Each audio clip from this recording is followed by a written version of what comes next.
Good morning. Uh, Today we will be talking about inventory management. So this is under the business process management course.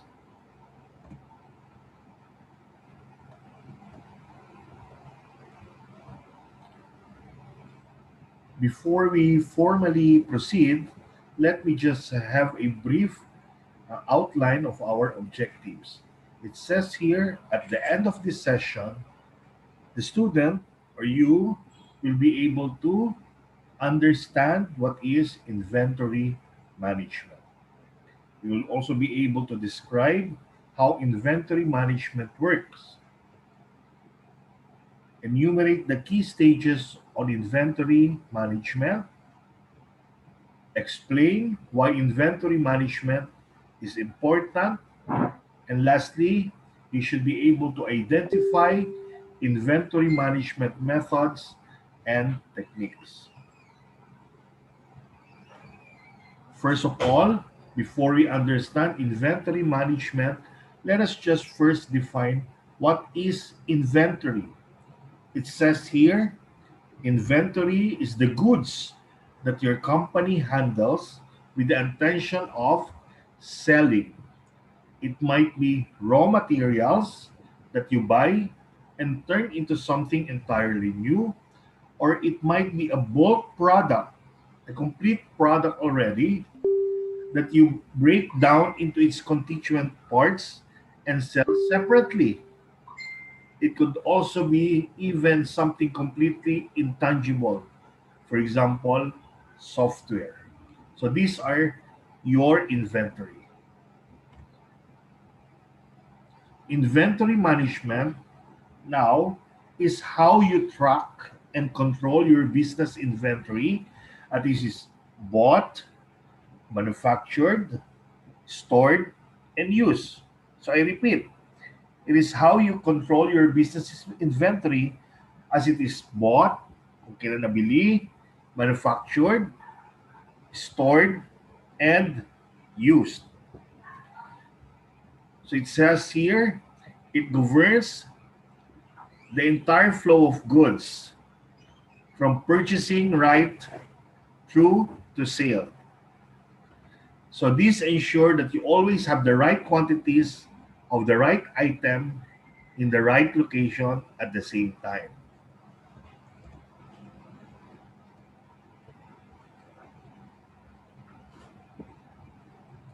There are different types of inventory. So it says here there are lots of different types, and which ones you'll deal with depends on the goods you sell. First, finished goods or for sale goods, the product you sell to your customers. It's also known as your merchandise inventory. So, doon sa napag-aralan ninyo sa accounting, ito yung mga merchandise inventory. Ito yung easiest products to inventory. The products you sell to your customer. Raw materials.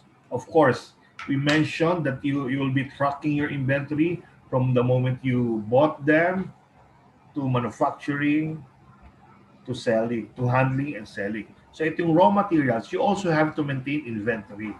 So raw materials, the inventory used to make your finished goods. Work in progress. So ang una, raw material. Pagkatapos, kapag yan ay minamanufacture na, ang tawag na dyan ay work in progress. So yung una, you have this inventory for your raw materials, and then kukuha ka dyan from your inventory for manufacturing. So magiging under na yan sa work in progress inventory. Mawawala na sa raw materials inventory, but mapupunta na yan sa work in progress inventory. So essentially, unfinished goods. Inventory that is partway through the manufacturing process. Sometimes, most of the time, I mean, MRO goods. It stands for maintenance, repair, and operating.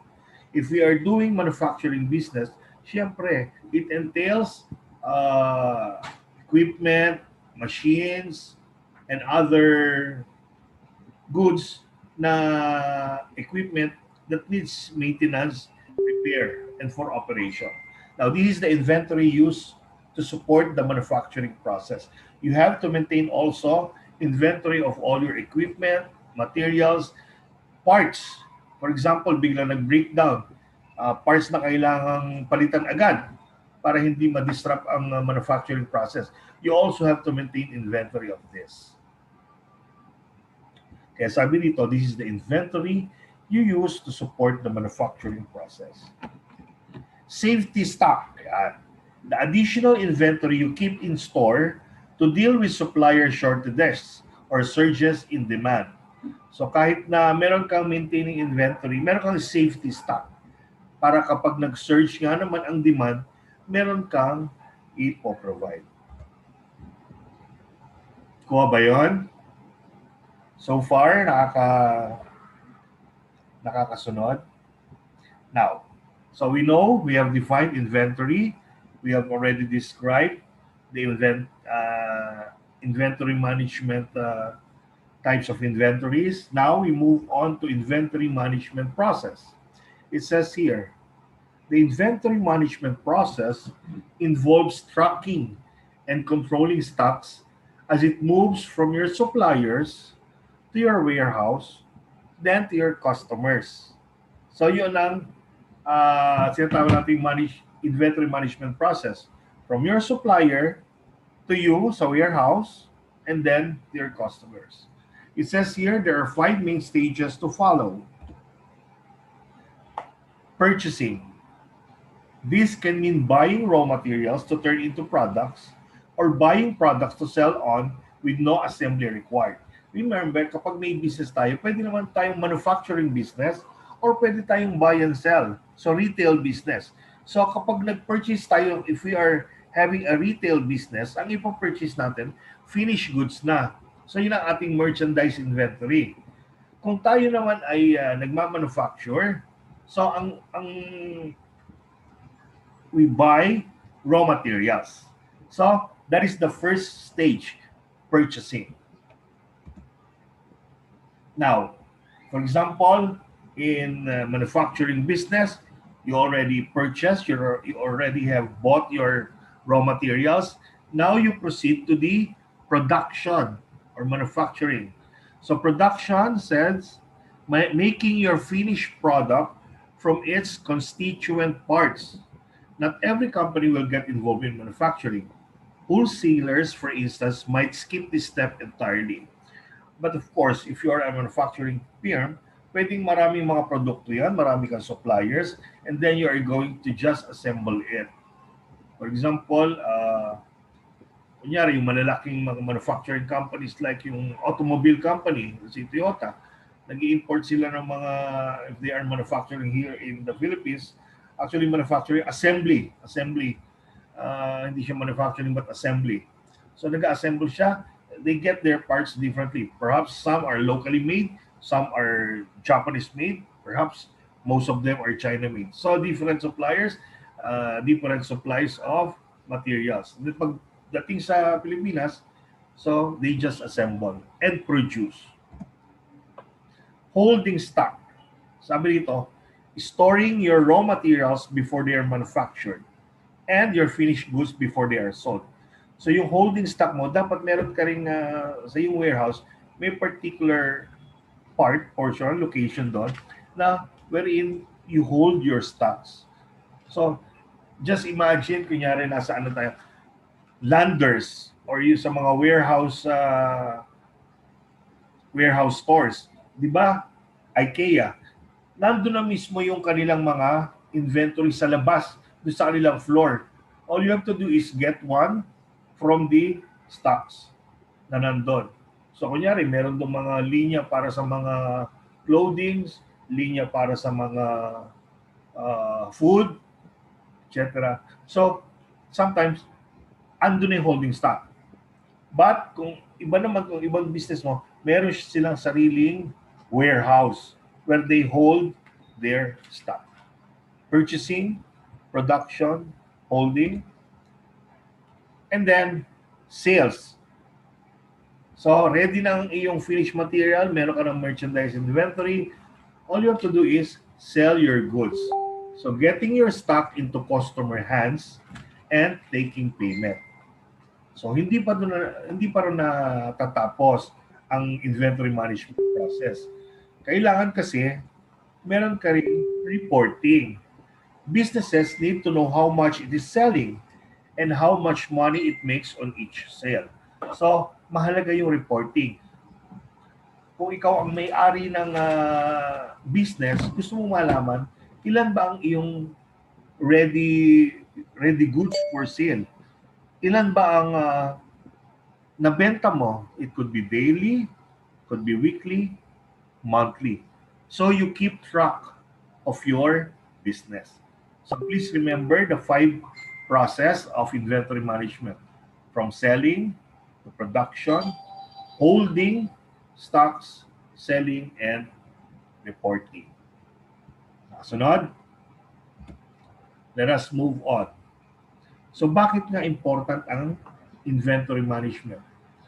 Inventory management dictates how you run your business, serve your customers, and grow sales. So you will see on the right, it dictates how you run your business. So you will be able to run your business smoothly. Walang problema, malinis, maayos, klarong-klaro lahat. It will dictate how you serve your customers. Of course, if you run your business smoothly, walang problema sa mga customers. If they order, kunyari online, yun ang uso ngayon, if they order online and the products are delivered on time, quickly, then customers will be happy. Yes, especially if you deliver na goods are walang sira, walang damage, then it will make your customers happy. It will also dictate how you grow sales and grow business. Of course, ito yung mga epekto. If you have happy customers, you will keep their loyalty. Babalik at babalik sa iyan o order ng order. So it will grow your sales, and in the long run, it will grow your business. Okay, for businesses based around selling products, from craft breweries to big wholesale distributors, managing inventory efficiently is crucial.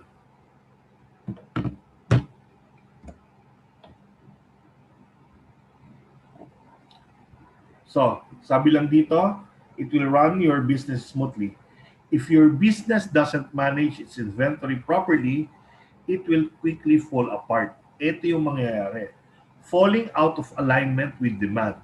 So, yung binibenta mo ngayon, kung hindi ka marunong mag-inventory management, so it could result to overstocking or understocking. So when we say overstock, marami kang products, marami kang inventory na hindi nagmo-move. So sayang. Kasi it takes capitalization, it takes money to have those finished goods, to have those inventory. And if they got overstocked, so natutulog ang pera. So you fall out of alignment with demand.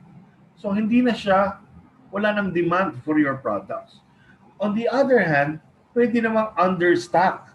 So maraming demand, wala kang ma-supply kasi hindi ka nag-manage ng iyong inventory. Kuha yun? So, one of the pitfalls will be falling out of alignment with demand. So that if you're the operations manager or you are the general manager of your business, make sure that you are always in touch with the clients, with the customers, with their demand, so that you could have a sufficient inventory. Okay? Coupling sophisticated new inventory management software with untrained staff. So, normally, yung ibang mga businesses, gaya-gaya lang. Ay, yung competitor ko, may ganitong inventory management software. Dapat meron din ako nun. So, napakaraming inventory management software. So, ang nangyayari, ikaw yung manager, sige, bili. So, install tayo ng inventory management software. Kasi syempre, ang papangako ng mga nagsisell ng management software ay magiging magaan ang iyong inventory management, magiging smooth, lahat magiging recorded, timely reporting.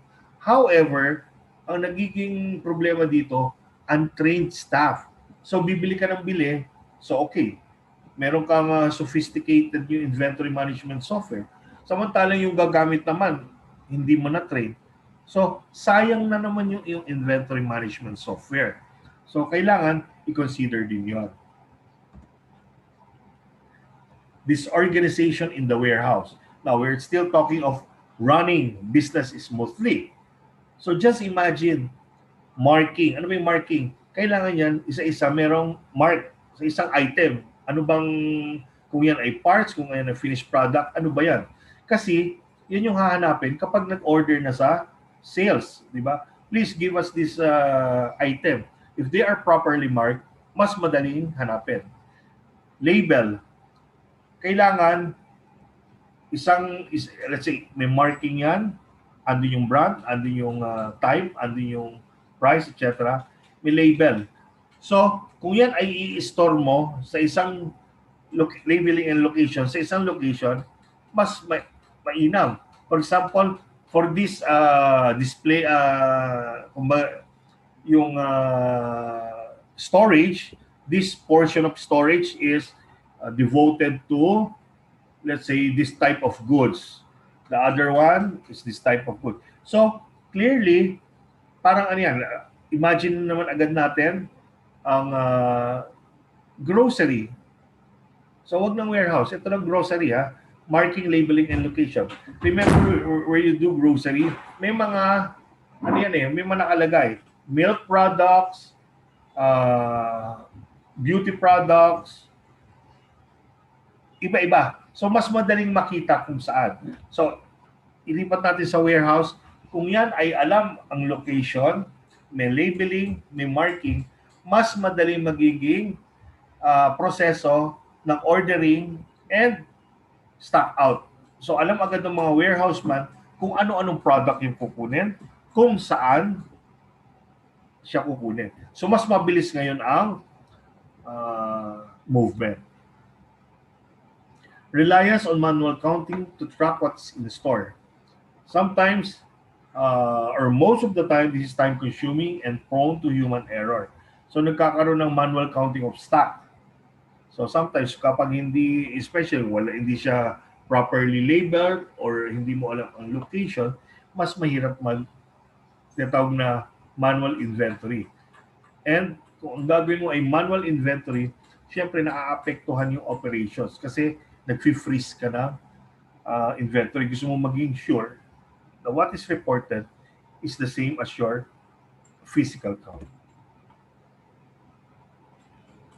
Keep your customers happy. So, sabi na rito, inventory management dictates how quickly you can get your products to your customers. Katulad na sinabi ko, nag-order sila ngayon, papadelivery. Kung ma-deliver mo within 2 to 3 days, mas maganda.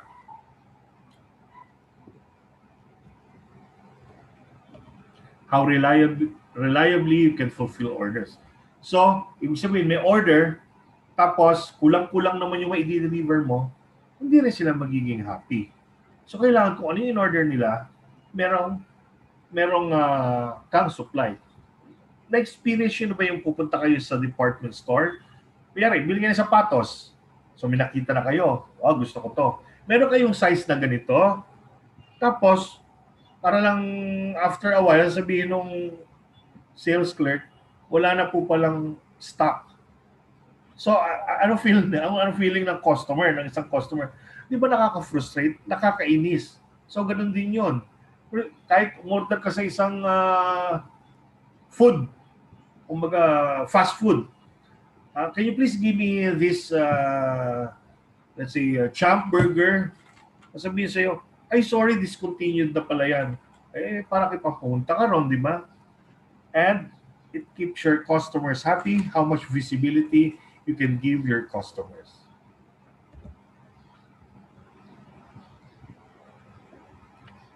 Grow your business. Sabi dito, As businesses grow in complexity, their needs, inventory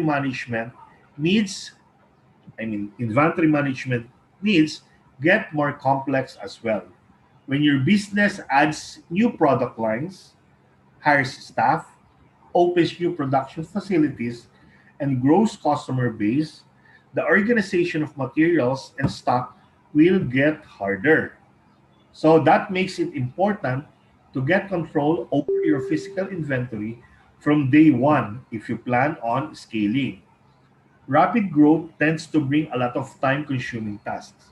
So sabi nga rito, hiring staff, moving to bigger premises, and negotiating with new suppliers. So putting an effective stock system in place early, it is the key. The later you leave it, the longer it will take. And you'll have less time to do it.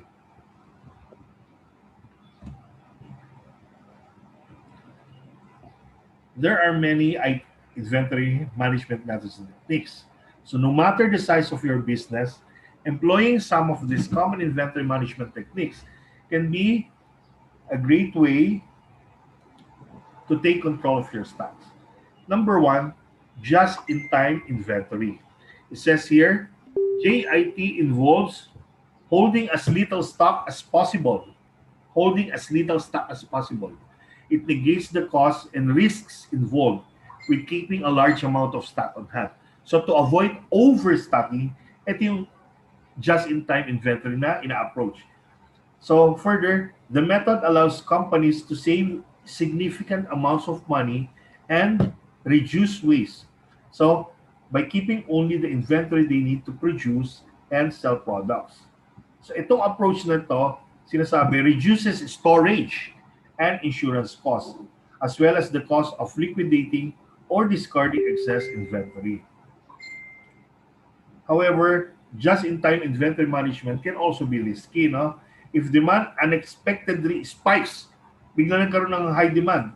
Now, the manufacturer may not be able to source the inventory it needs to meet that demand. So, kapag hindi mo na supplyan yung demand, it could damage your reputations. And kung wala kang mai-supply, dun ka, saan sila pupunta? Dun sa iyong competitors. So, even the smallest delays can be problematic. If a key input does not arrive just in time, a bottleneck can result.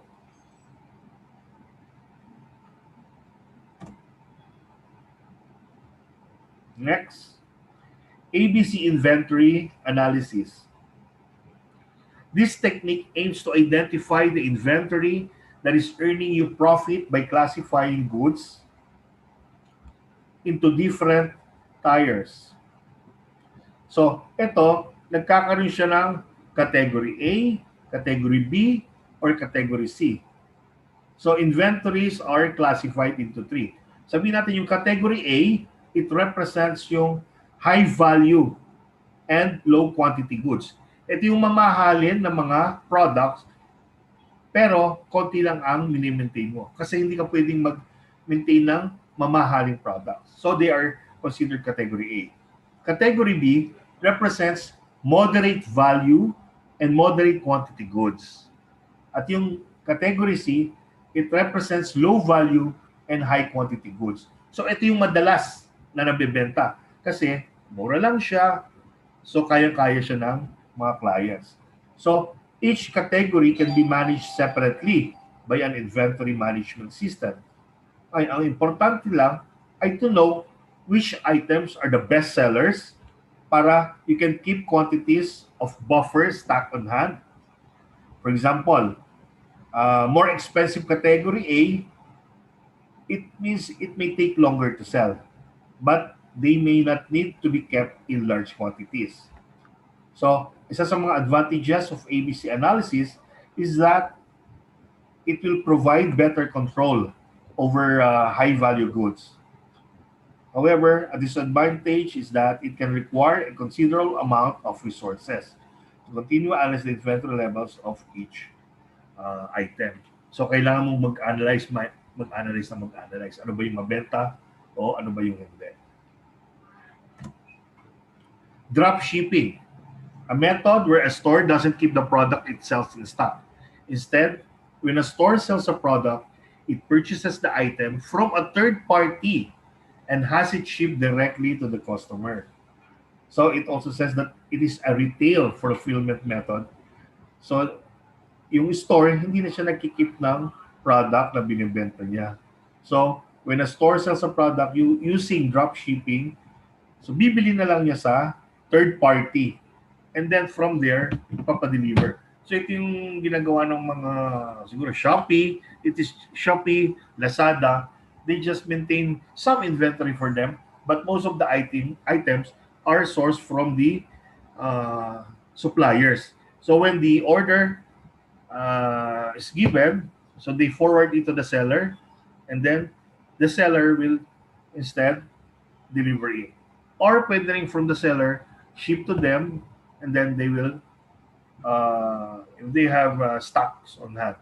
But basically, the idea of a drop shipping method is third party, and then the third party, bahala na siya mag-ship. Bulk shipments. This technique is based on the assumption that buying in bulk is cheaper. Siyempre, kapag bibili ka ng maramihan, pakyawan, ang sabi natin, mas mababa.